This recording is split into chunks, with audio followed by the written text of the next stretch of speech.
नमस्कार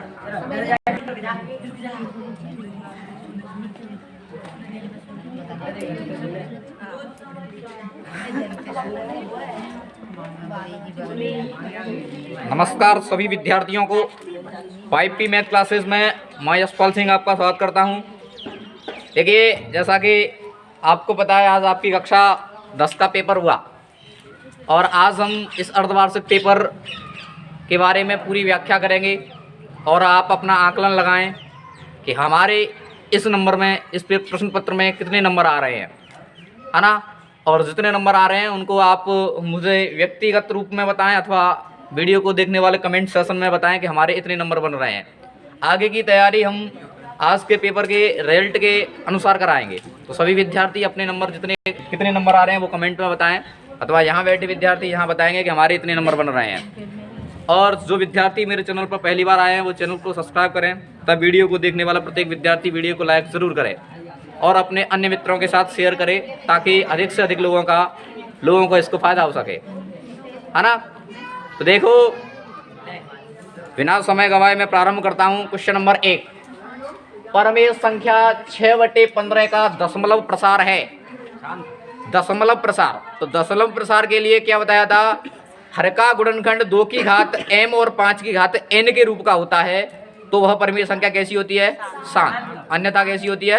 अशांत होती है। तो देखिए 15 है, हर कितना है? 15, और 15 के गुणनखंड करेंगे तो क्या आ जाएगा? 3 गुणा 5, क्या आ जाएगा? 3 गुणा, सॉरी 1 मिनट पहले 6/15 है तो 6/15 को पहले काटेंगे, है ना। पहले क्या करेंगे? सरल करेंगे, ये तो संभव हो तो सरल करेंगे। 6/15 को सरल करेंगे तो कितना हो जाएगा? 2/5, 3 से कट जाएगा कितनी बार? 2 बार, और 15 3 से कटेगा कितनी बार? 5 बार। तो हर का गुणनखंड कौन हो गया? 5। तो हर के गुणनखंड का 2 की घात m और 5 की घात n के रूप में होना चाहिए। तो 5 की घात तो है, 2 की घात क्या लिख लेंगे? 0, और 5 की घात 1। तो इसका दशमलव प्रसार कैसा होगा? शांत। आप क्या करके आए? शांत। दशमलव प्रसार कैसा होगा? रुको, हाँ, जो भी है आप अपने कॉपी निकाल के प्रश्न संख्या 1 राइट, सही है अथवा गलत है, कितने नंबर मिल रहे हैं ये बात का आकलन करते जाएं। और बात है नहीं, ऑनलाइन देखने वाले विद्यार्थी भी सामने प्रश्न पत्र होना चाहिए, सामने पेपर खोल के बैठेंगे और एक पेज खोल के बैठेंगे तो आकलन करते जाएंगे ये हमारा सही है अथवा नहीं, और कितने नंबर बन रहे हैं इस बात को कमेंट सेशन में जरूर बताएं, है ना। देखिए दूसरा प्रश्न है, समांतर श्रेणी 2, 7, 12 का प्रथम पद एवं सार्वंतर लिखिए। तो मैंने जब पढ़ाया था, जब बताया था, बिल्कुल आराम से 1 नंबर का प्रश्न यहाँ से बनता है। प्रथम पद का अर्थ होता है पहला पद। श्रेणी कहाँ से प्रारंभ हो रही है? 2। और सार्वंतर कैसे ज्ञात करते हैं? दूसरे में से पहला घटा के, 7 में से 2 घटाएंगे तो कितना बचेगा? 5। और प्रथम पद कितना है? 2। तो प्रथम पद 2 और सार्वंतर 5। 2,5 कौन सा ऑप्शन है इसका? पहला, अ। का अ उत्तर होगा, वो सही होगा। हाँ, आप देखते जाए सही है ना, आप अपना आकलन अपने अनुसार करें, मेरा काम है बताने का, मैं बताते जाऊंगा। देखिए यहाँ अक्सर इस प्रश्न को विद्यार्थी गलत करके आते हैं। मैंने जब पढ़ाया था तब बताया था कि पेपर में प्रश्न पूछा जाता है और अक्सर गलत करके आते हैं। देखिए बिंदु P है, माइनस के 3,5 की x अक्ष से दूरी, x अक्ष से दूरी पूछी गई है तो y अक्ष का निर्देशांक होगा, और y अक्ष से दूरी पूछी है तो x अक्ष का निर्देशांक बताया था मैंने। तो x अक्ष से दूरी, y अक्ष का निर्देशांक कितना है? 5। तो x अक्ष से दूरी कितनी होगी? 5 मात्रक। कितनी होगी? 5। स। इसका ऑप्शन कौन सा सही होगा? स होगा। ठीक है, हाँ। क्या हुआ? अच्छा, कुछ विद्यार्थी मेरे को बता रहे थे कि सर हम माइनस के 3 करके आए। पहले नंबर ध्यान रखना, दूरी कभी भी माइनस में नहीं होती है, और ये माइनस के 3 तो x अक्ष का निर्देशांक है। हमें क्या पूछा गया? x अक्ष से दूरी। x अक्ष से दूरी पूछी गई है तो y अक्ष का निर्देशांक होगा, और y अक्ष से दूरी पूछी जाएगी तो x अक्ष का। वार्षिक के लिए ये भी प्रश्न इंपॉर्टेंट रहेगा, ध्यान रखना, है ना। अब देखिए आगे का प्रश्न है, tan 45 प्लस cot 45 का मान होगा। तो देखिए tan 45 का मान कितना होता है? 1, और cot 45 का भी 1 और 1 जुड़ गए 2, ऐसे 2 गए। सही है ना? हाँ, ऑप्शन नंबर ब इसका सही होगा। बात है नहीं, आप अपना आकलन करते जाएं साथ ही साथ, और मेरा निवेदन रहेगा जो विद्यार्थी ऑनलाइन देख रहे हैं वो भी आकलन करते जाएं। वह रेखा जो 2 बिंदुओं पर काटती है वृत्त को दो बिंदुओं पर काटती है वो रेखा क्या कहलाएगी? छेदन रेखा अथवा प्रतिच्छेदी रेखा। तो इसका ऑप्शन नंबर सी सही होगा। ठीक है। हाँ, च त्रिज्या आर वाले वृत्त के उस त्रिज्यखंड का क्षेत्रफल ज्ञात कीजिए जिसका कोण कौन है? पी। तो त्रिज्यखंड का क्षेत्रफल पूछा गया ना, तो क्या सूत्र रखाया था? कल ही हमारी क्लास में चल रहा था ये टॉपिक, क्या लगाया था? पाई आर उसके थीटा बटे 360। लेकिन इसने क्या कहा है? आर के स्थान पर त्रिज्या क्या है? बड़ी वाली आर, और थीटा के स्थान पर कौन है? पी, है ना? थीटा के स्थान पर क्या बताया गया है? पी। तो इसका कौन सा ऑप्शन सही रहेगा? फिर कौन सा ऑप्शन सही रहेगा? पी बटे 180 इंटू पाई आर स्क्वायर, है ना? ये सही रहेगा। देखो पी बटे 180 इंटू पी बटे 360 होगा। हाँ, लेकिन 2 पाई आर लगाया ना उसमें। हाँ, तो ये सही रहेगा। पी बटे 360 इंटू 2 पाई आर। देखिए इधर, देखिए 2 से ये कट जाएगा कितनी बार? 180 बार। तो फिर क्या बचा? ये कहाँ से सही हो रहा है?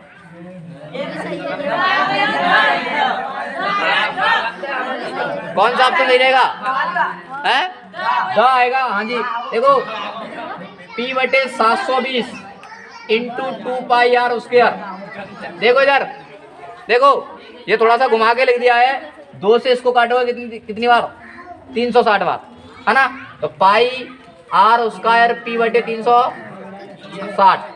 आर की जगह पे क्या है? स्मॉल त्रिज्या है, और थीटा की जगह पे क्या लगा हुआ है? पी। तो इसका option number the is correct answer. तो आपका गलत क्यों हो रहा है? ये तो आप जाने।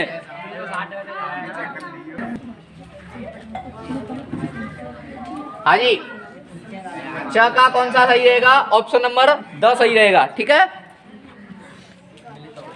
हाँ, अब देखो 6 2 6 4 5 0 2 1 3 2 3 का बहुलक का अर्थ होता है जो अधिक बार आए, सबसे अधिक बार आए वही क्या कहलाएगा?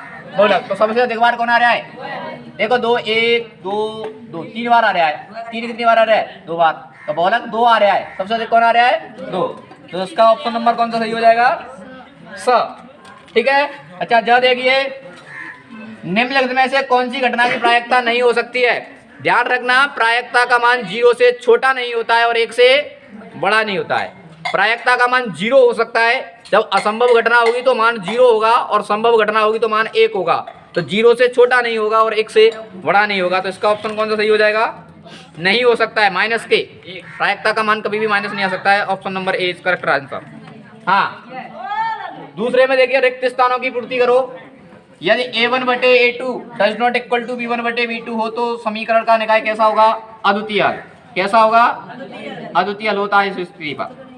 दो समरूप त्रिभुजों के क्षेत्रफल का अनुपात उनकी संगत भुजाओं के वर्ग के अनुपात के बराबर होता है। ठीक है। tan 90 माइनस थीटा क्या हो जाएगा? cot theta. क्या हो जाएगा? cot theta. और क्वेश्चन नंबर आगे देखा जाए, हाँ आगे का है समांतर श्रेणी है। एक समान श्रेणी है 10 7 4 डॉट डॉट डॉट का 30वां पद। कौन सा पद? 30वां। देखते हैं निकाल के। प्रथम पद कितना हो जाएगा? 10, और डी क्या होगा? A2 minus A1। 7 माइनस के 10 कितना बचेगा? माइनस के 3। कौन सा पद चाहिए? 30वां।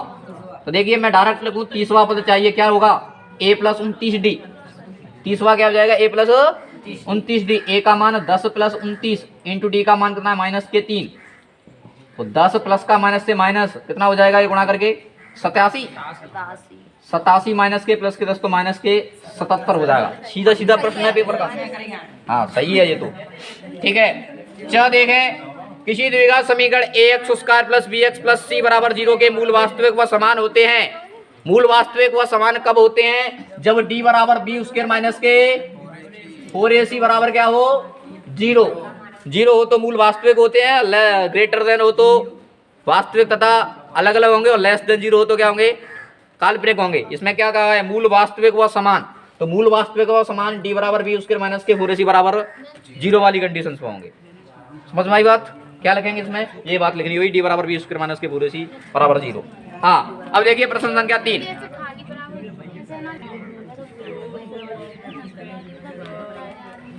देखिए अब दूसरे के डमे कहा गया है, ये रह गया था अभी हमसे कि बिंदु 3 कोमा माइनस के 2, शांति बनाए रखें, बिंदु 3 कोमा माइनस के 2 और 4,5 को जोड़ने वाले रेखाखंड की लंबाई, यानी कि इन दो बिंदुओं को जोड़ने वाले रेखाखंड की लंबाई, इसका अर्थ क्या हो जाएगा? इन दो बिंदुओं के बीच की दूरी। क्या हो जाएगा? इन दो बिंदुओं के बीच की दूरी। तो बीच की दूरी का सूत्र क्या होता है? दो बिंदुओं के बीच की दूरी, दो बिंदुओं के बीच की दूरी अंडर रूट में x2 माइनस के x1 का वर्ग प्लस y2 माइनस के y1 का वर्ग। तो देखिए ये x1 y1 x2 y2, तो अंडर रूट में x2 का मान कितना है 4 माइनस x1 का मान कितना है 3 का वर्ग, y2 का मान कितना है 5 माइनस y1 का मान माइनस के 2, तो माइनस से माइनस क्या हो जाएगा प्लस 2 का होल वर्ग, 4 प्लस के और माइनस के 3 कितना बचेगा 1 का वर्ग, 5 और 2 7 का वर्ग, तो 1 का वर्ग 1 और 7 का वर्ग 49, वर्गमूल में 50 मात्रक हो जाएगा। क्या हो जाएगा वर्गमूल में?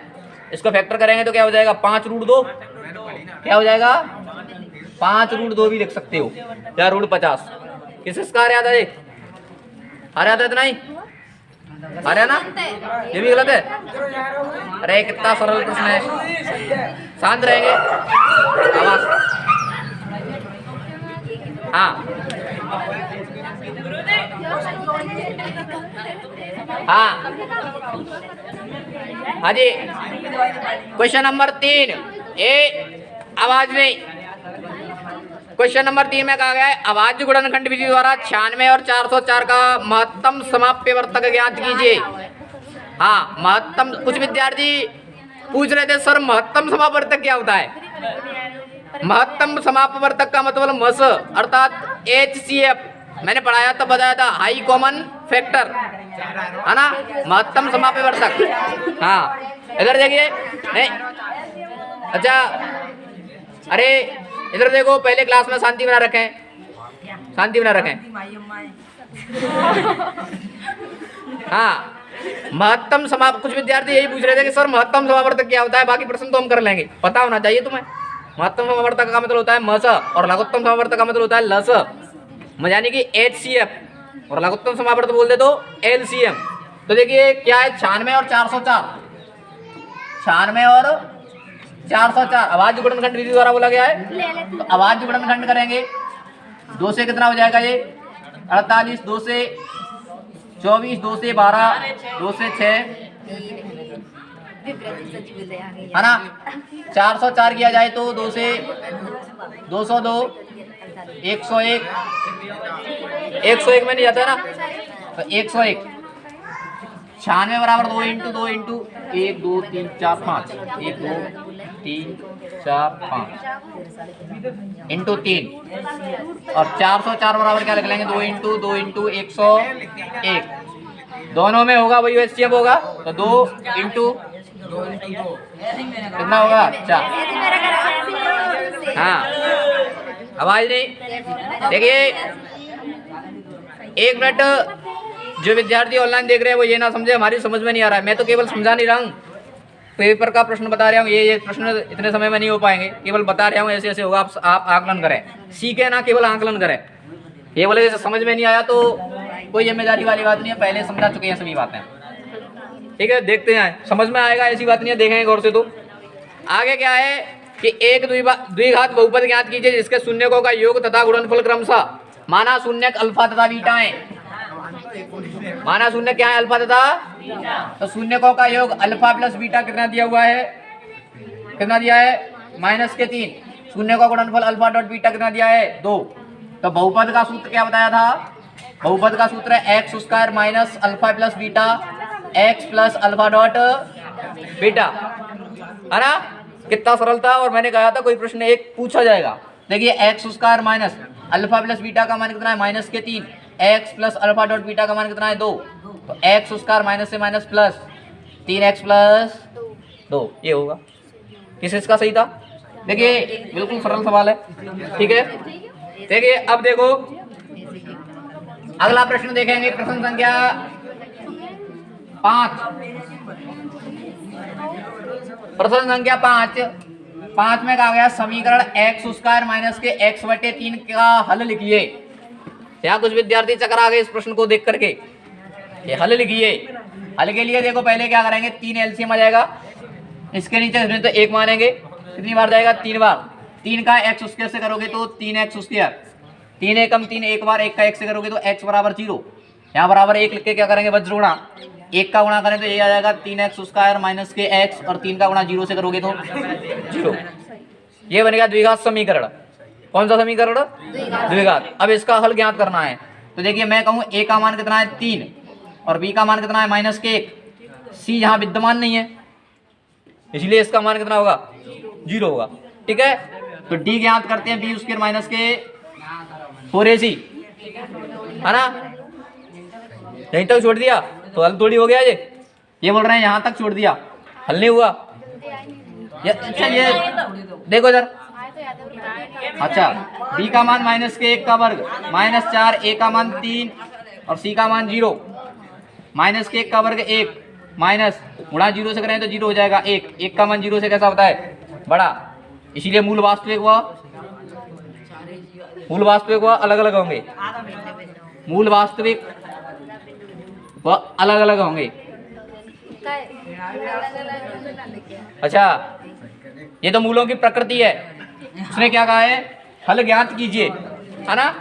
क्या है, हल लिखिए। तो हल ज्ञात करना होगा। इधर देखो श्रीधराचार्य से x बराबर क्या होता है -kb plus minus under root में b स्क्वायर माइनस के 4ac अपॉन 2a। अच्छा मस्ती में मत आओ, ये मत समझना ये प्रश्न वार्षिक में नहीं पूछा जा सकता है। इस बात में कोई और ही नहीं है, रिपीट हो जाता है, इसलिए सभी प्रश्नों को गौर से समझे। सीधा बैठ जाए, सीधा बैठो। हाँ देखिए b का मान कितना है यहाँ से -1 प्लस माइनस अंडर रूट में b स्क्वायर माइनस के 4ac का मान कितना आया था 1 अपॉन 2a, a का मान कितना है 3। देखो माइनस से माइनस क्या हो जाएगा प्लस, प्लस माइनस वर्गमूल 1 का मान 1 होता है, 3 दूने 6, है ना। एक बार क्या लेंगे हम प्लस चिन्ह लेंगे और एक बार माइनस चिन्ह लेंगे, तो 1 प्लस 1/6 तो 2/6 का अर्थ क्या हो जाएगा 1/3। एक बार क्या करेंगे माइनस के चिन्ह लेंगे तो x पर ये क्या हो जाएगा 1 माइनस के 1/6 0/6 कितना बचेगा। इसके मूल आ रहे हैं 1/3, 0। ये किस किस के आ रहे थे सही बताना, एक हो गए ना रे पूरी जनगणना करके।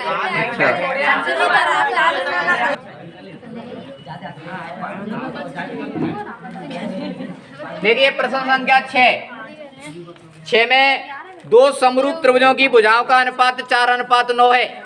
दो समरूप त्रिभुज हैं, उनकी भुजाओं का अनुपात 4:9 है। इन त्रिभुजों के क्षेत्रफल का अनुपात, तो त्रिभुज की समरूप त्रिभुजों से क्षेत्रफल से संबंधित प्रमेय क्या थी कि दो समरूप त्रिभुजों के क्षेत्रफल का अनुपात उनकी संगत भुजाओं के वर्ग के अनुपात के बराबर।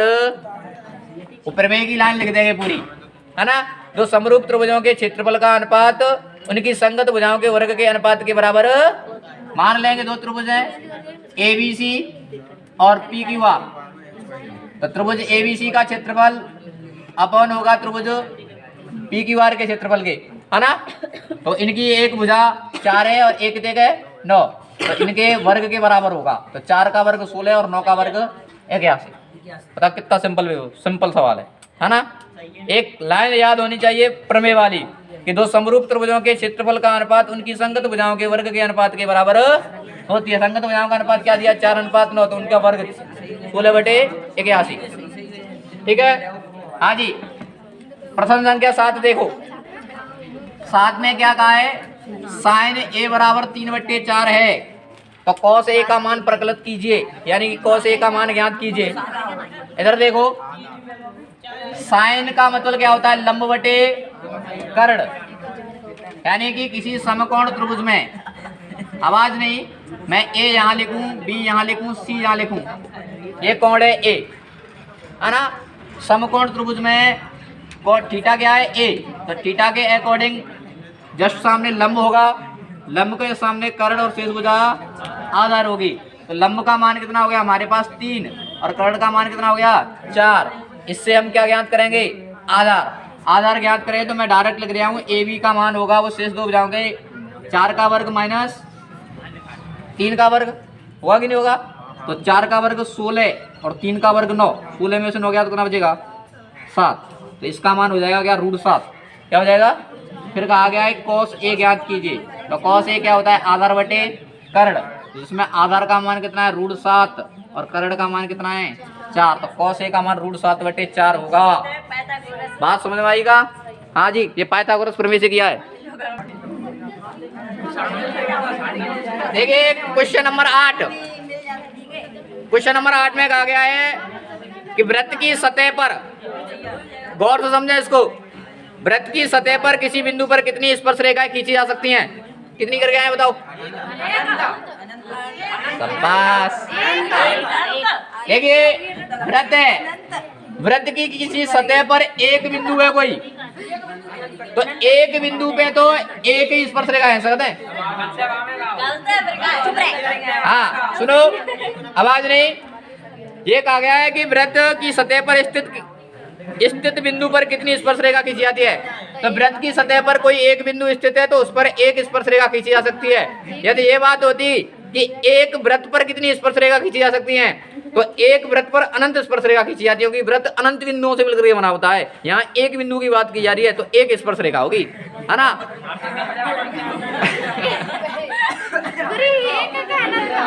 एक उत्तर होगा, सुंदर नहीं होगा, बातें नहीं। देखिए 3 बातें होती हैं, इसके लिए 3 बातें होंगी। यदि कोई बिंदु वृत्त के अंदर स्थित है, पूरी बात सुनो, आगे काम आ सकती है ये। यदि कोई बिंदु वृत्त के अंदर स्थित है तो उस बिंदु से वृत्त पर कोई भी स्पर्श रेखा नहीं खींची जा सकेगी, और वृत्त पर ही स्थित है तो एक स्पर्श रेखा खींची जाएगी, और वृत्त के बाहर स्थित है तो कितनी स्पर्श रेखा खींची जाएंगी 2। समझ में आई बात। हाँ अगला प्रश्न देखेंगे, शाबाश। 5.2 देखिए ये अभी चल रहा था हमारा टॉपिक। 5.2 सेंटीमीटर एक लंबा रेखाखंड खींचिए और इसे 2:3 में विभाजित। बातें नहीं करोगे, इधर देखो क्वेश्चन नंबर 9। 5.2 सेंटीमीटर एक रेखाखंड खींचेंगे, ठीक है, और इसको 2:3 में विभाजित करेंगे। तो एक ए बी रेखाखंड खींच लिया मैंने 5.2, और रचना के पद साथ ही साथ सुनते जाएंगे जो आपको लिखने होंगे। सर्वप्रथम हमने एक ए बी रेखाखंड 5.2 सेंटीमीटर का खींचा, कौन है?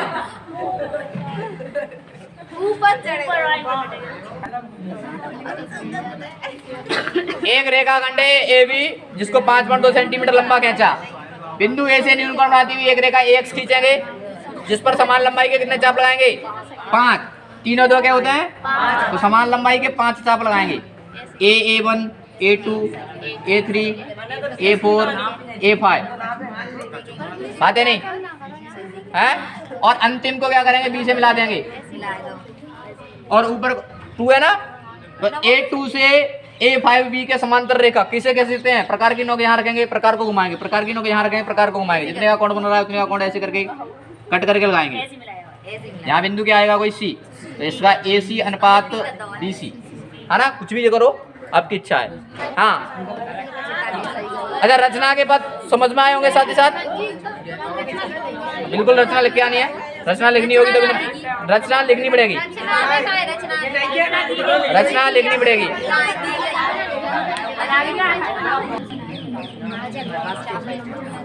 हाँ अगला प्रश्न है 10। एक ठोस गोले की त्रिज्या 7 सेंटीमीटर है, इस गोले का आयतन ज्ञात कीजिए। तो देखिए देखिए गोले का आयतन, कोई दिक्कत नहीं है। क्या सूत्र होता है, 4/3 pi R cube, 4/3 pi R cube. तो 4/3 पाई का मान 22/7, आर क्यूब, आर का मान 7 है, तो 7 गुणा 7 गुणा 7, 7 से 7 कट जाएगी, ठीक है। अच्छा पाई आर क्यूब होता है, ध्यान रखना। देखो अब कैसे गुणा करें, 22 चौके 88 इंटू 749/3, इनका गुणा करके 3 का भाग देके जो उत्तर आएगा वही क्या होगा, सेंटीमीटर क्यूब, है ना। आगे गुणा भाग कर लोगे ना, ठीक है। अगला प्रश्न देखो। अच्छा सिद्ध कीजिए वर्गमूल 5 एक अपरमेय संख्या है। जब मैंने पढ़ाया था तब इम्पोर्टेंट लगवाया था, इम्पोर्टेंट नहीं, वेरी वेरी इम्पोर्टेंट लगवाया था। वर्गमूल 5 टेस्ट में भी दिया था हमने। तो इसके बारे में क्या बताया जाए, ये तो आप कर ही लेंगे। कैसे लिखा है ये आप जानते हैं, आपने कैसे लिखा है आप ही जो जानोगे। हाँ, क्वेश्चन नंबर 12 है। क्वेश्चन नंबर 12 देखो, 2x square plus 3x plus 1 को भाग देना है कैसे, x प्लस 2 से। देखो x प्लस 2 से भाग देना है, तो मैंने क्या बताया, पहला पद यहाँ से लिखेंगे 2x स्क्वायर और पहला पद यहाँ से लिखेंगे x, एक घात से एक घात कट जाएगा, क्या बचेगा 2x। 2x का x से गुणा करेंगे तो 2x स्क्वायर, 2x का 2 से करोगे तो 4x, माइनस माइनस कट जाएगा, माइनस के x प्लस 1। अब कितनी बार भाग जाएगा, माइनस के 1 बार, माइनस के x और माइनस के 2, तो 3 शेषफल हो जाएगी, ये क्या हो जाएगा, भागफल हो जाएगा। ठीक है,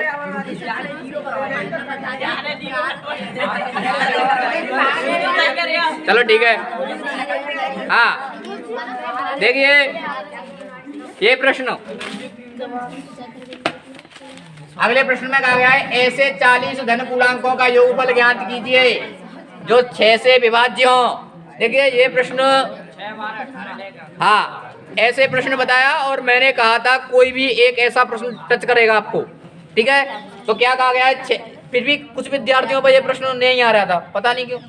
हाँ 6 से प्रारंभ करना है, ऐसे प्रथम का है ना, तो प्रथम में कहानी कहाँ से प्रारंभ होगी, 1 से।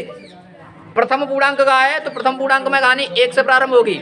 अब 6 से विभाज्य बोला है तो 6 12 डॉट डॉट डॉट ऐसे कितने लेने हैं, 40 पदों तक, 40 पदों तक। तो a का मान 6, n और d का मान भी कितना हो जाएगा 6 और n का मान कितना हो जाएगा 40। देखिए समझ लो, आगे के लिए तो समझ लो कम से कम।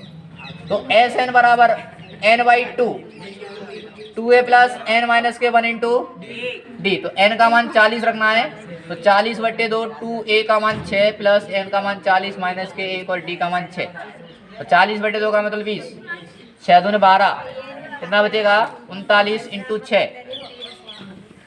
तो कुछ टाइम गुणा, सॉरी देखो 12 प्लस 6 का ऐसे गुणा करेंगे तो कितना हो जाएगा 9 9 9 6 54 की 4 हासिल 5 6 18 18 5 कितना हो जाएगा 23, सही है ना। हाँ तो 20 को ढाई गुणा का चिन्ह कितना हो जाएगा जोड़ के जे, हाँ 20 का गुणा कर दो, 6 2 12 2 हासिल 1 4 2 8 1 9, कितना रहा था ना। ठीक है, हाँ प्रश्न संख्या 14 है। देखिए 14 में ये चित्र दिया हुआ है,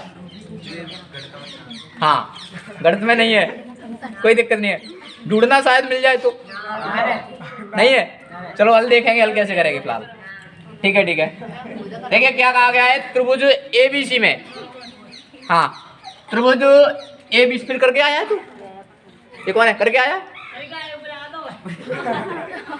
हाँ शांत रहो। तो त्रिभुज ABC में AD है वो कोण BAC का समद्विभाजक है, यानी कि AD है वो BAC का क्या है समद्विभाजक है। यदि AB बराबर 4 और AC बराबर 6 और BD बराबर 2 तो BC का मान पूछा गया है, पूरे BC का मान पूछा गया है। क्या कहा गया है कि AD है वो कोण BAC का क्या है समद्विभाजक। तो एक अंतःकोण समद्विभाजन प्रमेय होती है, अंतःकोण समद्विभाजक प्रमेय, समद्विभाजक प्रमेय गौर से समझना, अंतःकोण समद्विभाजक प्रमेय। तो यहाँ क्या हो रहा है, त्रिभुज का एक अंतःकोण है A, इसका क्या हो रहा है समद्विभाजन, क्या होता है समद्विभाजन। तो इस प्रमेय के अनुसार इस कोण के संगत कौन कौन सी रेखा है, एक तो AB और एक AC, तो इनका अनुपात AB अपॉन AC। पुनः रिपीट कर रहा हूं, गौर से सुनना। AD A है, ये कोण का क्या कर रही है, कोण A का AD क्या कर रही है समद्विभाजक। तो अंतःकोण समद्विभाजक प्रमेय, तो कोण A का समद्विभाजक हो रहा है, तो कोण A के संगत कौन कौन सी भुजाएं AB और AC, इनका अनुपात इनके इन कोण की सम्मुख भुजाओं के अनुपात के बराबर होता है। यानी कि जो कोण से संगत रेखाएं होती हैं कौन कौन सी हैं, ए बी और ए सी, इनका अनुपात होगा इस कोण के संगत भुजा कौन सी हुई, बी डी और सी डी, इनके अनुपात के बराबर होगी B D upon C D. ठीक है, तो ए बी का मान कितना है 4 और ए सी का मान कितना है 6 और बी डी का मान कितना है 2 और सी डी के स्थान पर सी डी। क्रॉस मल्टीप्लिकेशन करेंगे तो 4 सी डी हो जाएगा और 6 दूनी 12, सी डी का 4 के साथ गुणा उधर जाके क्या हो जाएगा भाग, तो सी डी का मान कितना हो गया 3, कितना हो गया, ये मान 3 हो गया।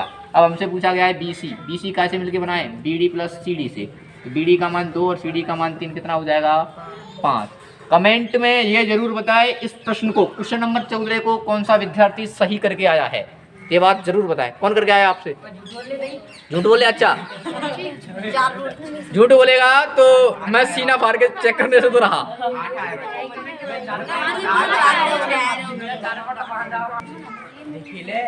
देखिए त्रिभुज के एक अंतः कोण का समद्भाजन हो रहा है, तो अंतः कोण समद्भाजक प्रमेय है। इस कोण के संगत कौन कौन सी भुजाएं, ए बी और ए सी, इनका अनुपात इस कोण की संगत भुजाओं के अनुपात के बराबर होगा B D upon C D. फिर कैलकुलेट किया है, सी डी का मान ज्ञात कर लिया और बी सी का मान ज्ञात कर लिया।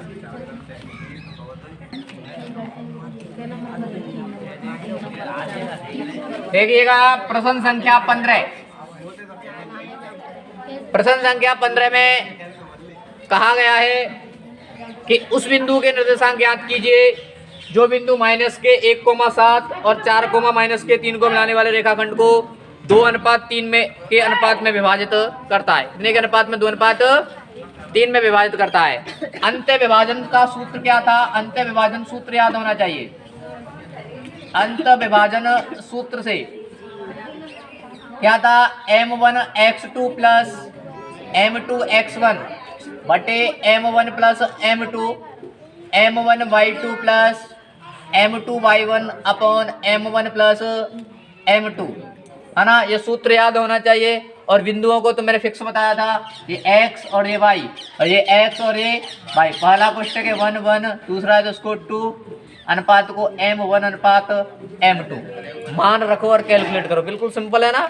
हाँ, m1 का मान क्या है 2 इंटू x2 का मान कितना है 4 और m2 का मान कितना है 3 और x1 का मान कितना है -1 upon m1 plus m2 2 plus 3, m1 का मान 2, y2 का मान -3 प्लस m2 का मान 3 इंटू y1 का मान 7 बटे m1 प्लस m2 2 प्लस 3। तो देखिएगा 4 दूनी 8 प्लस का माइनस से -3 और 3 और 2 5, प्लस से माइनस हो जाएगा, 3 दूनी 6 प्लस 7 3 21, 3 और 2 5, कितना बचेगा यहाँ से 5 बटे 5 और 21 में से 6 जाएगा तो कितना बचेगा 15, 15 बटे 5, 5 का 5 में भाग दो तो 1, तो उस बिंदु के नुकसान क्या हो जाएंगे 1,3। सही है ना, बिल्कुल सिंपल था, इसमें से कुछ ऐसी बात ही नहीं थी खास। देखिए अगला प्रश्न देखेंगे, बातें नहीं करोगे, शांति बनाए रखें। हाँ, लिखना तो है नहीं, लिखे हुए हैं सभी, और लिखना है वीडियो वाले वीडियो को रोक करके आराम से लिख सकते हैं। अच्छा, मैं तो केवल कुछ बातें भी काट भी सकता हूँ, केवल आपको आंकलन कराना है आपके नंबर कितने हैं। हाँ, अगले प्रश्न में कहा गया है मान ज्ञात कीजिएगा, 16वां प्रश्न है, आवाज। हाँ, 2tan square 45 plus cos square 30 minus के साइन स्क्वायर 60। हाँ जी, इधर ध्यान दो, 2 इंटू 10 45 का मान 1 और इस पर वर्ग लगाए तो इसके मान पर भी वर्ग लगाएंगे, प्लस कॉस 30 की वैल्यू 1/2, वर्ग लगाए तो वर्ग, माइनस साइन 60 की वैल्यू वर्गमूल 3/2, वर्ग लगाए तो वर्ग। बात समझ में आ रही है ना। tan 45 का मान 1, cos 30 कितना होगा, cos 30 गलत लिखा है। हाँ, क्या होगा, रूट 3/2 होगा। तो तुम तो सही कर रहे थे, हाँ कर रहे थे, हाँ सही है। हाँ इसका, अच्छा हाँ नहीं, तुम्हारा गलत नहीं हुआ है, मैंने गलत जानबूझ करके लिखा था। अच्छा, तो आप क्या सोच रहे हैं, मुझे cos 30 का मान नहीं पता? आप क्या सोच रहे हैं, मुझे cos 30 का मान नहीं पता? हाँ हाँ, कितना होगा वर्गमूल 3/2, हाँ 2 इन 1 का वर्ग क्या होगा 1 प्लस, अच्छा एक बार देखो ये प्लस और ये माइनस नहीं कहानी खत्म हो जाएगी इनकी, तो क्या बचेगा? ऐसे भी कर सकते हैं, वैसे हल करोगे तो 3/4 3/4 कट जाएगा और उत्तर कितना आएगा? यही भी काट सकते हो यहाँ, ये पक्ष दोनों बराबर हो गए, ये प्लस का ये माइनस का, उत्तर कितना आएगा 2। ये तो लगभग सभी का सही होगा। हाँ नहीं सही नहीं है।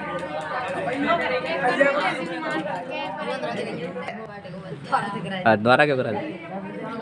देखिए tan 45 का मान 1, cos 30 का मान वर्गमूल 3/2 का वर्ग माइनस sin 60 का मान वर्गमूल 3/2। ये प्लस की संख्या है, ये माइनस की, दोनों एक जैसी हो गई, दोनों पर वर्ग लगाया तो कट दिया हमने, यहीं काट दिया है, अन्यथा नीचे भी कटता। 2 1 कम 2, तो इसका उत्तर कितना हो जाएगा? 2 हो जाएगा। ठीक है,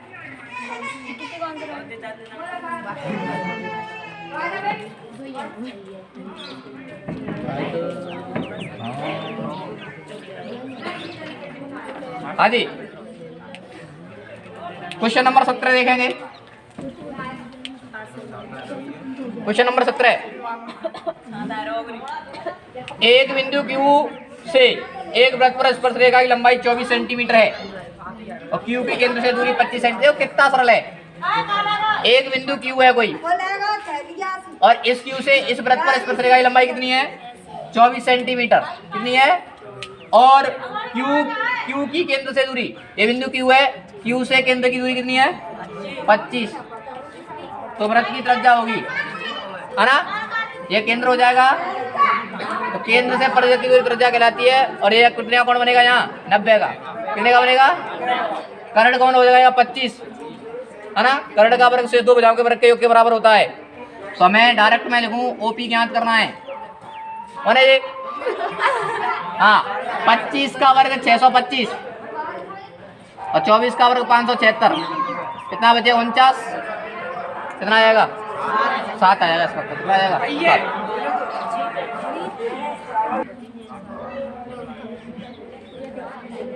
देखिए क्वेश्चन नंबर 18 है, अभी वाली तो कराया था कुछ दिन पहले, सरल सवाल है बिल्कुल। हाँ जी 18 में 4 सेंटीमीटर 5 सेंटीमीटर और 6 सेंटीमीटर भुजा वाले एक त्रिभुज की रचना कीजिए। 4 5 6 भुजा वाले एक त्रिभुज की रचना करनी है, तो पहले BC रेखाखंड बना दिया जो कितने सेंटीमीटर का? 6 सेंटीमीटर का। एक भुजा 4 की करनी है, एक 5 की, तो बिंदु B से 4 सेंटीमीटर का, बिंदु C से 5 सेंटीमीटर का चाप काटा, यहाँ चाप काटता, वहाँ बिंदु A अंकित किया, A को B तथा C से मिलाया। इस प्रकार एक त्रिभुज ABC की अच्छा रचना के पद में बोल रहा हूँ, समझ पा रहा ना। सर्वप्रथम हमने BC रेखाखंड 6 सेंटीमीटर का बनाया, बिंदु B से 4 सेंटीमीटर का, बिंदु AC से 5 सेंटीमीटर का चाप काटा, जहाँ चाप काटता वहाँ बिंदु A अंकित किया और A को B तथा C से मिलाया। अस्की हो रहा है, इस प्रकार त्रिभुज ABC की रचना की। गलत हो गया तो अस्की हो रहा है। फिर आगे क्या कहा गया है कि फिर इस त्रिभुज के समरूप एक अन्य त्रिभुज की रचना कीजिए। इस त्रिभुज के समरूप एक अन्य त्रिभुज की रचना कीजिए जिसकी भुजा दिए गए त्रिभुज की कितनी हो? 2/3 गुनी। अगला पॉइंट क्या हुआ? बिंदु B से न्यून करवाती हुई एक रेखा BX खींची जिस पर समान लंबाई के कितने चाप काटे? 3, जो B1 B2 बराबर B1 B2 B3 हो। ठीक है, क्या करना है हमें? 2/3।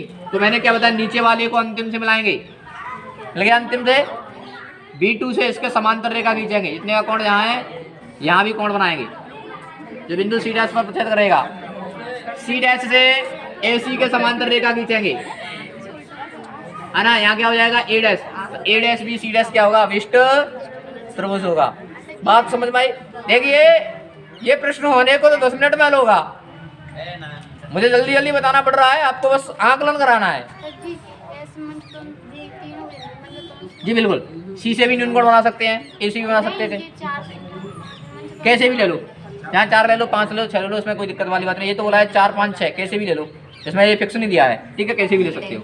हाँ क्वेश्चन नंबर 19 देखेंगे। देखो सबसे सरल प्रश्न था क्वेश्चन नंबर 19। माध्य ज्ञात कीजिए। चर दिया हुआ है और बारंबारता दी हुई है। हाँ 0 4 8 12 16 20 और 1 3 5 4 2 1 देखिए कुछ विद्यार्थी कंफ्यूजन में आ गए थे इस प्रश्न को देख के कि सर आप मध्यमान निकालते हैं।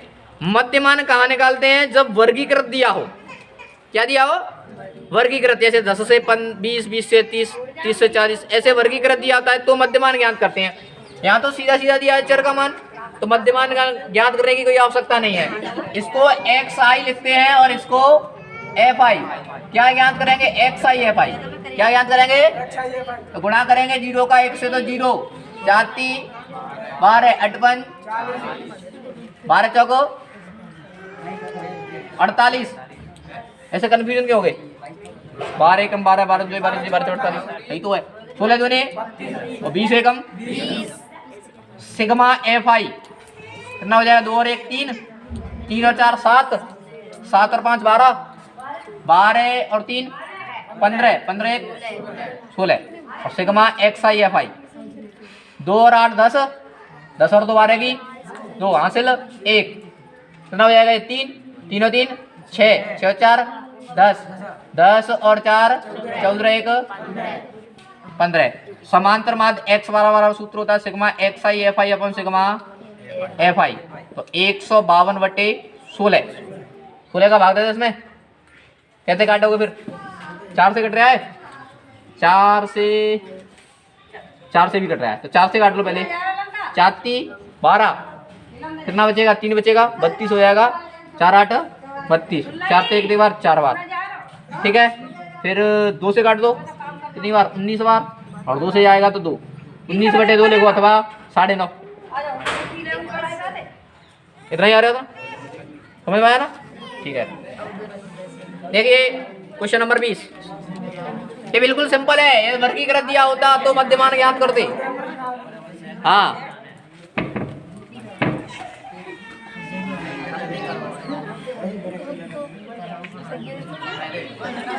आवाज नहीं।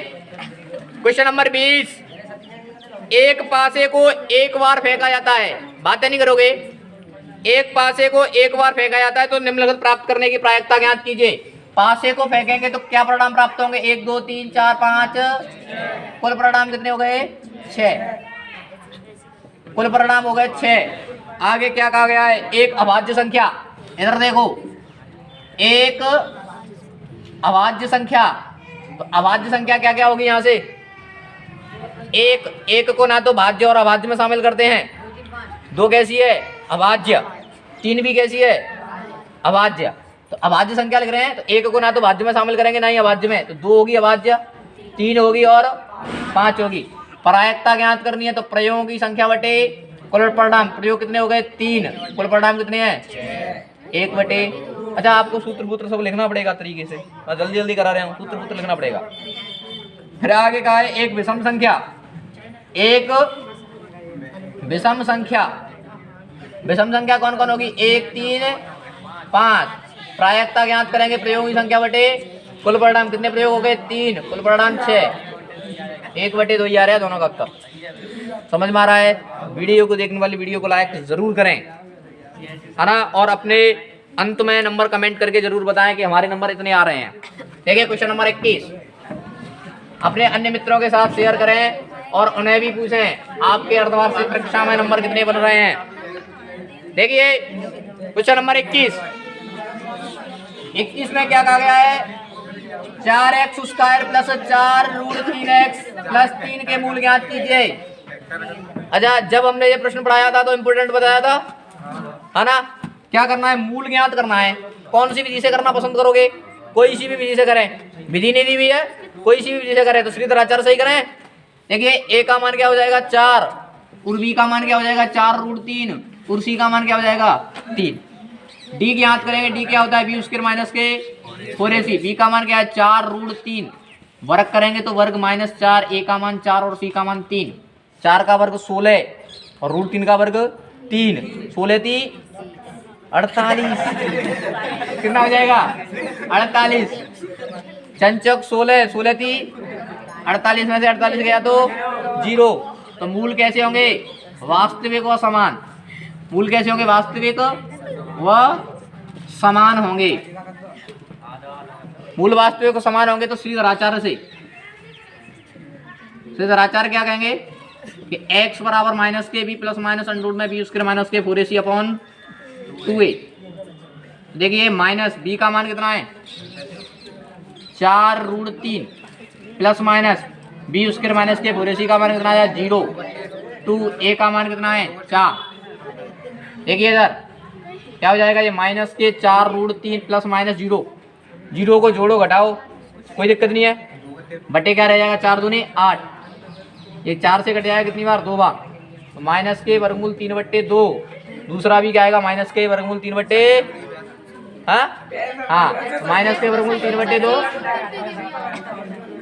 कैसे किया था फिर फैक्टरन थे। हाँ बिल्कुल बिल्कुल। देखिए प्रश्न में केवल ये कहा गया है द्विघात समीकरण के मूल ज्ञात कीजिए, तो आपकी इच्छा है कोई सी भी विधि से करो, उत्तर तो समान ही आएगा। ऐसा नहीं है कि आपने गुणनखंड से किया है तो दूसरा उत्तर आए, ऐसा ही उत्तर आएगा।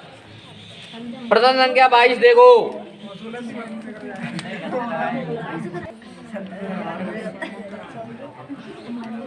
देखिए प्रश्न संख्या 22,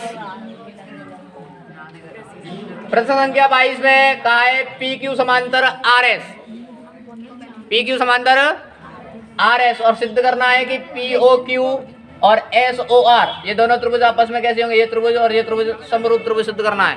तो देखिएगा इधर उपपत्ति में कैसे करेंगे,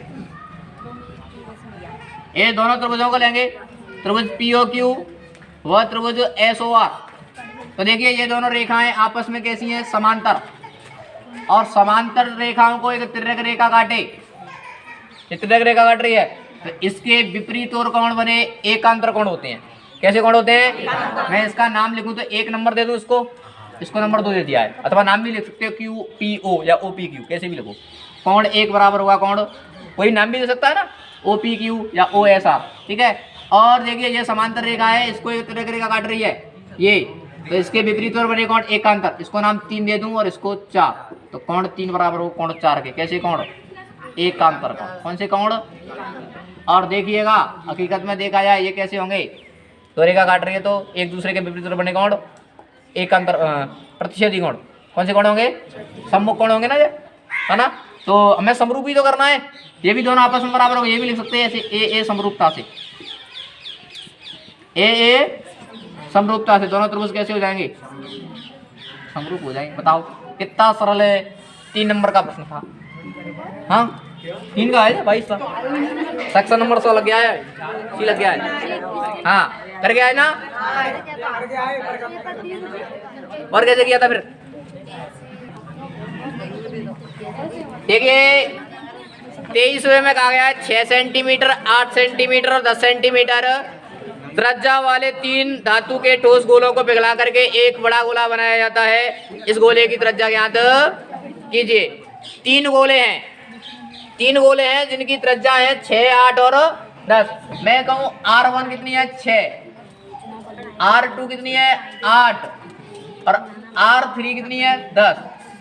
ये 3 गोले हैं, इन 3 गोलों को पिघला करके एक बड़ा गोला बनाया जा रहा है ना। और बड़े गोले की त्रिज्या मैं माना बड़े गोले की त्रिज्या बड़ी आर है, बड़े गोले की त्रिज्या बड़ी आर है, ठीक है, समझ में आई कितनी है बड़ी आर। तो देखो बड़ा वाला गोला है वो 3 छोटे गोलों से मिलकर के बन रहा है, तो बड़े गोले का आयतन होगा वो 3 छोटे गोले के आयतनों का योग होगा। पहले को देखो बड़े गोले का आयतन, बड़े गोले का आयतन है वो 3 छोटे गोलों के आयतन के बराबर होगा। 3 छोटे गोलों के आयतन के बराबर होगा, गोले का आयतन इनके बराबर होगा, ठीक है। तो गोले का आयतन 4/3 पाई आर क्यूब, तो 4/3 पाई बड़ी वाली आर है ना आर क्यूब बराबर 3 छोटे गोलों का आयतन, तो गोले का आयतन 4/3 पाई आर क्यूब, तो 4/3 पाई आर क्यूब, आर कितनी है 1 की 6 का घन, ठीक है, प्लस 4/3 पाई आर जागी कितनी है 8 का घन, 4/3 पाई 10 का घन, बात समझ में आई? अच्छा पेपर मुझे तो पूरा कराना है, तेरे को नहीं पढ़ाई है, तेरे प्रश्नावली परेशान क्यों हो रहा है? पेपर तो पूरा कराना है। हाँ इधर देखो, हाँ देखने वाले लाइक जरूर करें, है ना। इस वीडियो में अच्छा बेवजह मेहनत कर रहा हूँ तो कम से कम देखने वालों की संख्या और पसंद करने वालों की संख्या बराबर बराबर हो। बिल्कुल बिल्कुल बिल्कुल करेंगे और शेयर भी करेंगे इसे बहुत बुरी तरीके से, ठीक है। इधर देखो, अच्छा 4/3 पाई, बातें नहीं करोगे, बातें नहीं, 4/3 पाई सभी में है तो यहाँ क्या ले लेंगे कॉमन, 4/3 पाई क्या बचेगा, 6 का घन प्लस 8 का घन प्लस 10 का घन, तो 4/3 पाई थे, 4/3 पाई कटे आ गई आर क्यूब। 6 का घन कितना होता है 216, 8 का घन 512 और 10 का घन 1000, कितना हुआ 1000। तो आर क्यूब बराबर, इनको जोड़ेंगे तो कितना आ जाएगा, 6 और 2 8, 2 और 1 और 1 2, 5 और 2 7, 1728। इधर घन लगा है और इधर क्या हो जाएगा घनमूल। एक विद्यार्थी मुझे याद आ रहा है, ये बोला सर घनमूल कैसे करेंगे, यहाँ घात 3 है तो यहाँ 3 आगे लिख देंगे, अन्यथा क्या हो जाएगा जी वर्गमूल। अब घनमूल कैसे करेंगे, एक विद्यार्थी मेरे से पेपर के दौरान पूछ रहा था, है ना। तो देखिए वो विद्यार्थी देख रहा हो तो वीडियो को जरूर लाइक करें और देखे कैसे होगा घनमूल, है ना। 1728 घनमूल कैसे करते हैं, आवाज गुणनखंड करो और 3 3 के समूह बनाओ, तो 2 से कितना हो जाएगा यहाँ 9 दूनी 18, कौन है 8 दूनी 16, 6 दूनी 12, 4 दूनी 8, है ना।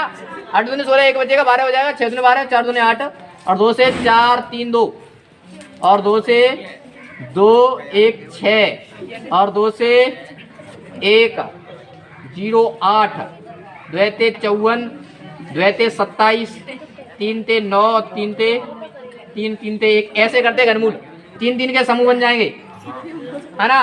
तो 2 गुणा 2 गुणा 3, 3 दूने 6, 6 दूने 12, इसका उत्तर कितना आ जाएगा 12। अतः बड़े गोले की त्रिज्या 12 सेंटीमीटर होगी। उनका शायद यही बता रहा था, करके ही नहीं आए, बहुत अच्छी बात।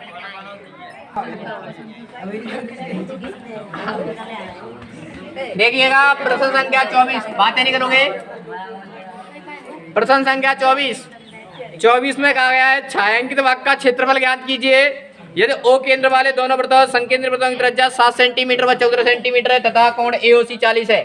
यानी कि एक वृत्त की त्रिज्या कितनी है 7 और बड़े वाले वृत्त की त्रिज्या कितनी है 14 सेंटीमीटर। तो इस छायांकित भाग का क्षेत्रफल ज्ञात करना है। इधर ध्यान दो, देखो ये क्या बन रहा है त्रिज्यखंड, क्या बन रहा है। यदि मैं बड़े त्रिज्यखंड में से छोटे त्रिज्यखंड का क्षेत्रफल घटा दूं तो छायांकित भाग का क्षेत्रफल आ जाएगा, है ना। देखो देखो R1 छोटे वाले वृत्त की त्रिज्या को क्या लगते हैं R1 जो कितनी है 7 और बड़े वाले वृत्त की त्रिज्या को R2 जो कितनी है 14 सेंटीमीटर और थीटा का मान कितना है 40 डिग्री। देखो मैं कहूँ छायांकित भाग का क्षेत्रफल, छायांकित भाग का क्षेत्रफल क्या होगा, सूत्र क्या बनेगा, बड़े त्रिज्यखंड में से छोटे त्रिज्यखंड को उठाया जाए या फिर जो लिख सकते हैं एओसी त्रिज्यखंड का क्षेत्रफल माइनस बीओसी त्रिज्यखंड का क्षेत्रफल, है ना। त्रिज्यखंड का नाम क्या हो जाएगा एओसी, एओसी का क्षेत्रफल माइनस त्रिज्यखंड बीओडी का क्षेत्रफल, त्रिज्यखंड बीओडी का क्षेत्रफल। तो देखिएगा त्रिज्यखंड के क्षेत्रफल का सूत्र क्या होता है, पाई आर उसके थीटा बटे 360, पाई आर उसके थीटा बटे 300, यहाँ भी क्या होगा पाई आर उसके थीटा बटे 360। देखिए एओसी बड़ा वाला त्रिज्यखंड है, इसकी त्रिज्या कितनी है, बड़े की त्रिज्या कितनी है 14, इसको हमने किससे रिप्रेजेंट किया है R2 से, ये R2 और इसको R1। अच्छा और सरल तरीके से हल करें तो इसमें से कॉमन क्या आ जाएगा, पाई थीटा बटे 300, यहाँ में भी है और इसमें भी है, क्या ले लेंगे कॉमन, क्या बचेगा R2 का वर्ग माइनस R1 का वर्ग, ये तो बचेगा। तो देखिएगा पाई का मान 22/7, थीटा का मान कितना है 40 बटे 360, कोष्टक शुरू, R1 का मान कितना है 14 का वर्ग, R1 का मान 7 का वर्ग। इसको हल कर लो आप कैसे भी करें, 1 0 से 1 0 4 नाम 36, ठीक है। तो मैं इधर लिखूँ 22/7 गुणा 9, यही तो बचा 22/7 गुणा 9 ए स्क्वायर माइनस बी स्क्वायर, एक बार जोड़ो एक बार घटाओ, तो 14 + 7 और 14 - 7। आप वैसे भी डायरेक्ट भी कर सकते हो, 14 का वर्ग 196 है ना, 7 का वर्ग 49, ऐसे भी कर सकते हो। लेकिन 22/7 गुणा 9, 14 और 7 गुना हो जाएगा 21, और 14 में 7 गया तो गुना बचेगा 7। मैंने 7 का गुणा इसीलिए नहीं किया क्योंकि 7 से 7 यहाँ कट जाएगा, और 9 से ये 3 बार, 3 ते 3 बार और 3 ते 7 बार, 22 सत्ते 154/3 सेंटीमीटर स्क्वायर हो जाएगा इसका क्षेत्र। चालू ही ना करी, हाँ चालू है, चालू सही है, ठीक है ठीक है ठीक है, मैं ये सोच रहा चालू है।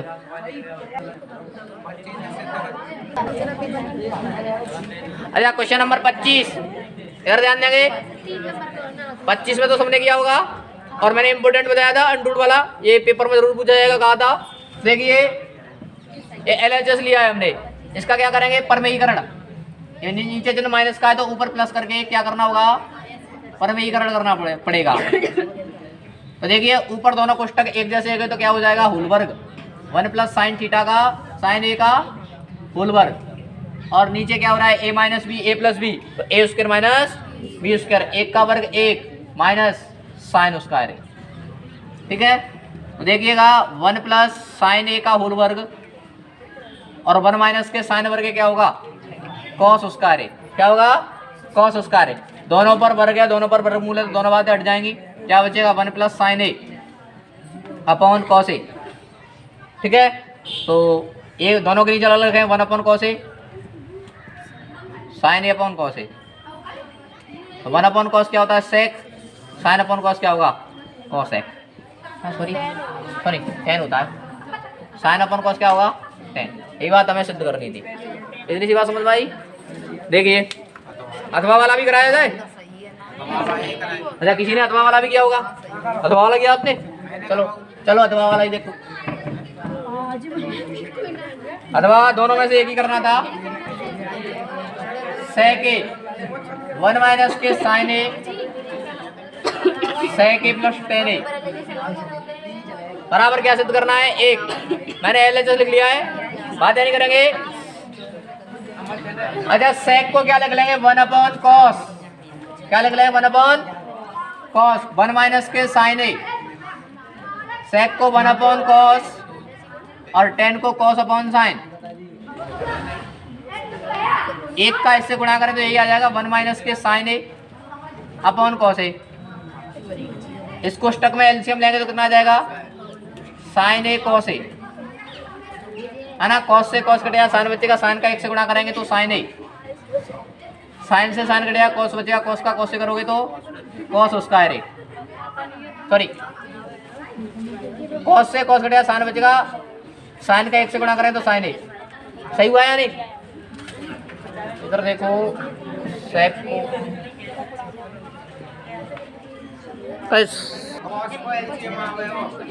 गलत लग गया यहाँ, 10 को क्या लिखेंगे sin a upon cos a लिखेंगे, क्या लिखेंगे sin a अपॉन, यहाँ एलसीएम क्या आएगा केवल, गलत लग गया गलत लग गया, cos a एलसीएम आएगा, cos से cos एक बार 1 का 1 से करोगे तो 1 प्लस cos से cos sin।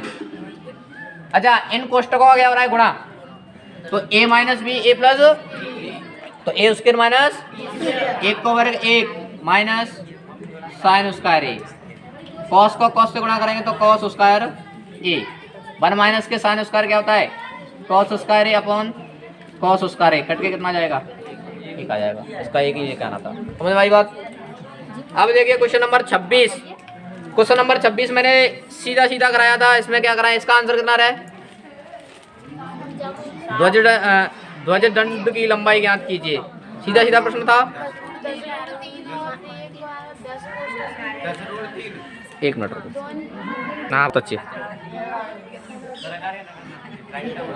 देखिएगा, प्रश्न संख्या 26, बातें नहीं करोगे, प्रश्न संख्या 26 आवाज नहीं, जिसमें कहा गया है एक बिंदु P से, एक बिंदु है P, इस बिंदु से एक 10 मीटर ऊंचे भवन,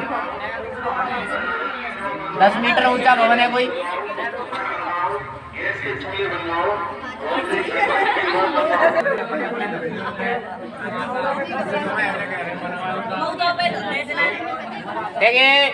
बिंदु P से एक 10 मीटर ऊंचा भवन है, इसके शिखर का उन्नयन कोण कितना है? 30 डिग्री। बिंदु P से इस शिखर का उन्नयन कोण कितना है? 30 डिग्री। अब कहा गया है भवन के शिखर पर एक ध्वज लहराया गया है। भवन के शिखर पर एक ध्वज लहराया गया है, तिरंगा कुछ भी हो सकता, ध्वज कहेंगे, है ना। ध्वज लहराया गया है, भवन के शिखर पर एक ध्वज लहराया गया है। आगे क्या कर रहे हैं? दोबारा पढ़ दिया मेरी बात। अच्छा इधर आवाज इधर चल रही है, ठीक है ठीक है ठीक है। और P से बात है नहीं, बिंदु P से ध्वज के शिखर का उन्नयन कोण 45 है। ध्वज के शिखर का उन्नयन कोण कितना हो रहा है?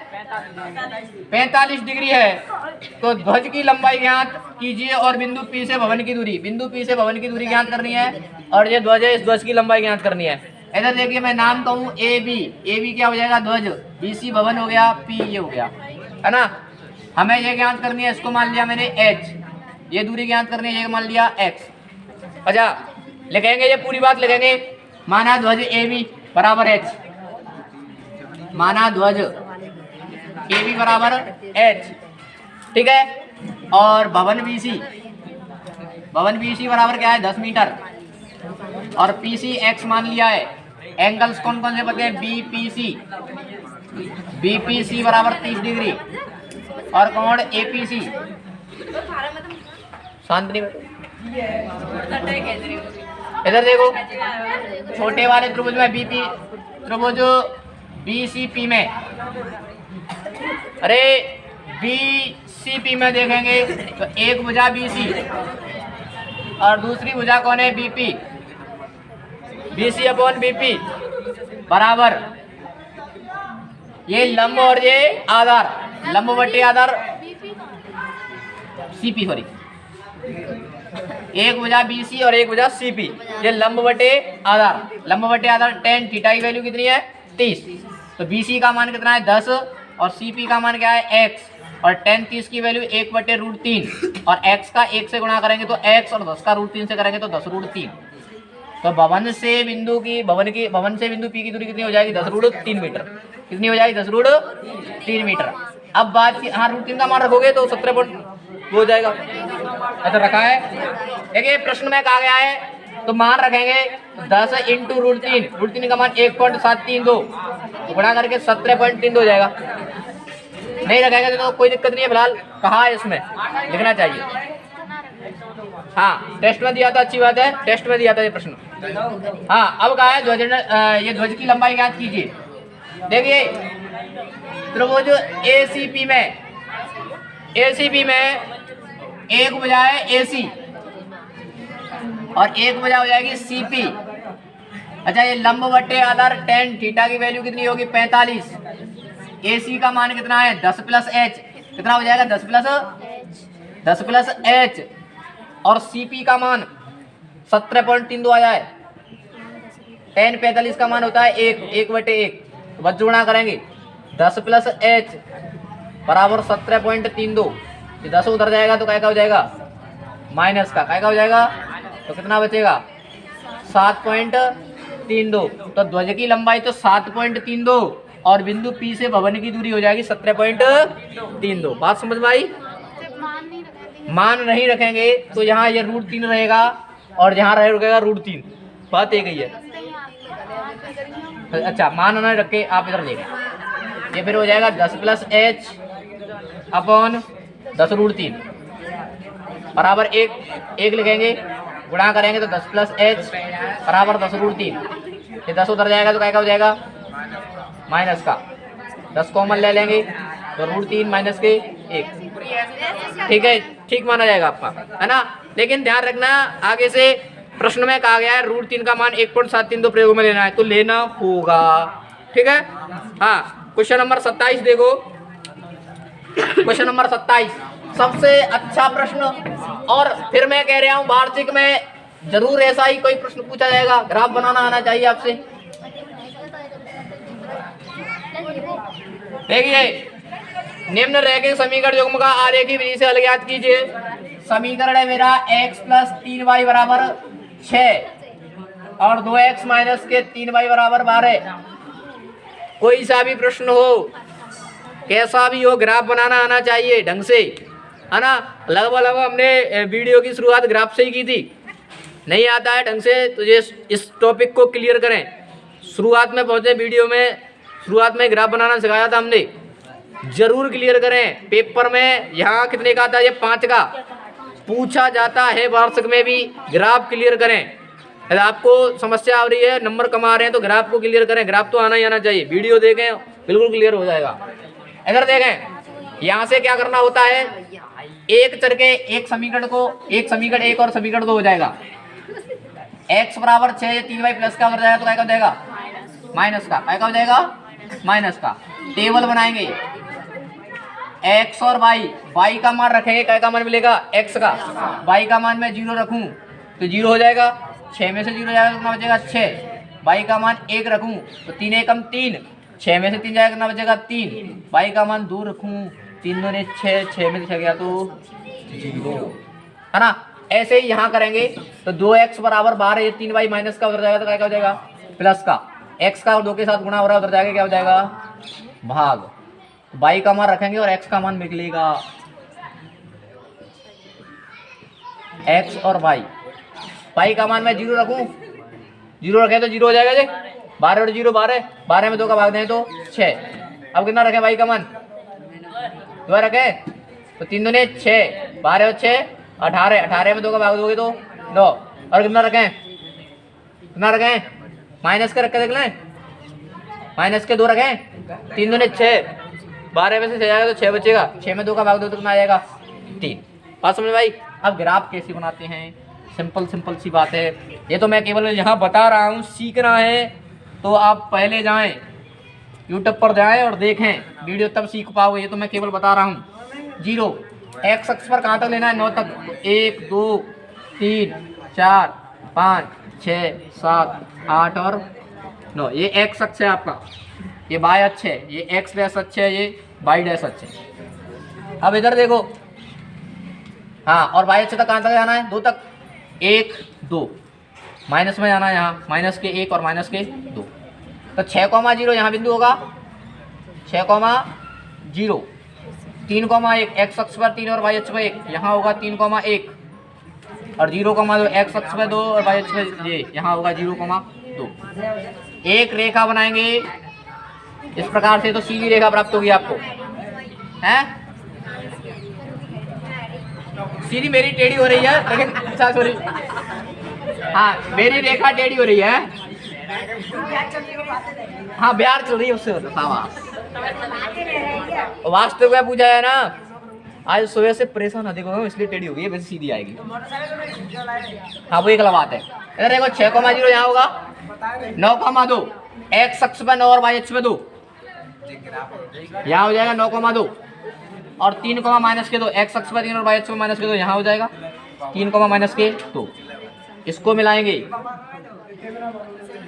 ऐसे मिल रहा है, कहाँ प्रतिच्छेद करेगा, 6,0 पे, तो x बराबर 6 और y बराबर 0 इसका उत्तर होगा। यहाँ लिखेंगे माना पैमाना, माना पैमाना x अक्ष पर 1 सेंटीमीटर बराबर 1 इकाई और y अक्ष पर 1 सेंटीमीटर बराबर 1 इकाई। माना पैमाना लिखना पड़ेगा, बिल्कुल कटेगा नंबर। ये ऐसे भी लिखना पड़ेगा, नंबर कटेगा। अच्छा, ऐसे ही इसका अगला है, ऐसे ही इसका अगला है वो हो जाएगा। बात समझ में आ रही है ना, ऐसे ही इसका अगला है वो हो जाएगा। अब देखो 28वां और देख लो, बहुलक और माध्यक कैसे ज्ञात करते हैं, दोनों को बताएंगे उसमें से।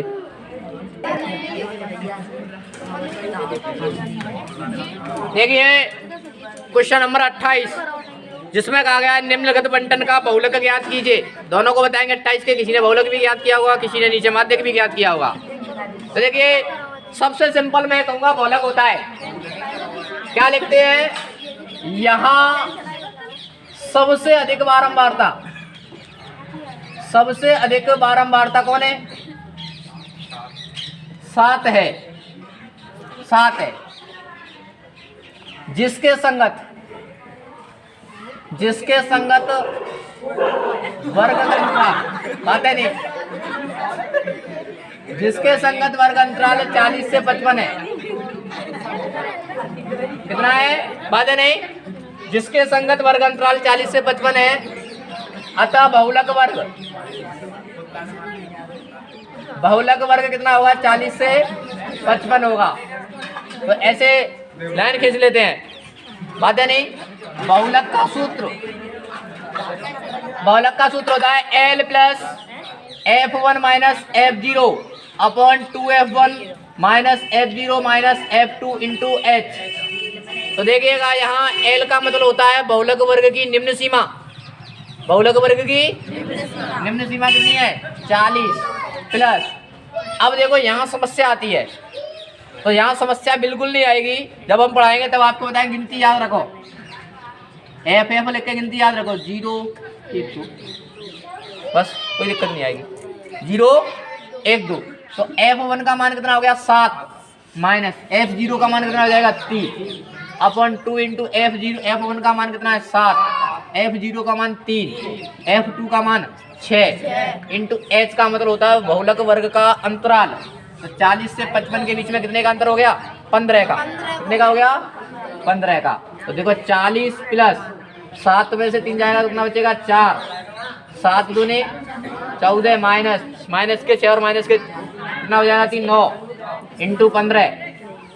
देखिए 40 प्लस 4/14 में से 9 जाएगा, कितना बचेगा 5 इंटू 15। तो कितनी बार कट जाएगा, 3 बार।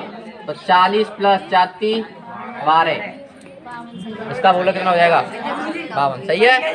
हाँ, कुछ विद्यार्थियों ने माध्यक ज्ञात किया होगा, वो अपना माध्यक देखें, कोई दिक्कत नहीं है, बताते हैं। देखिएगा इसका माध्यक ज्ञात करना है, तो माध्यक ज्ञात करने के लिए CF संचयी बारंबारता ज्ञात करनी होती है। क्या ज्ञात करनी होती है, संचयी बारंबारता। कैसे ज्ञात करते हैं, 6 20 और 6 26, 26 और 44 कितना हो जाएगा है, 4 और 6 10 की 0 हासिल 1, 4 और 2 70 हो जाएगा। 70 और 26 कितना हो जाएगा 96, 96 3 99, 99 और 1 100। अच्छा, यहाँ 100 आया है, वो इन सब का योग होता है जिसको बोलते हैं n बराबर 100।